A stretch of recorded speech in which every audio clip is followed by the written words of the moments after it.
Картошка подросла. Надо окучивать. А завтра опять дождь на неделю.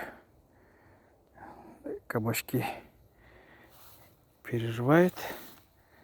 Еще пока. Ну вот первый пошел. Так, помидоры цветут.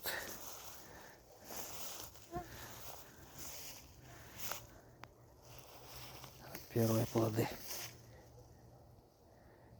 Красная смородина тут обросла. Надо подрезать ее.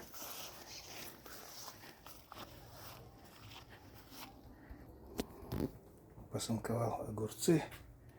Очень много сухоцветов.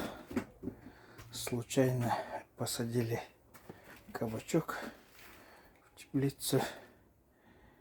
Вот два сорта: китайские салат и корнишоны на засолку. Пока корнишоны себя чувствуют лучше. Китайские что-то мерзнут, наверное. Вот, ну, такие наши дела на даче.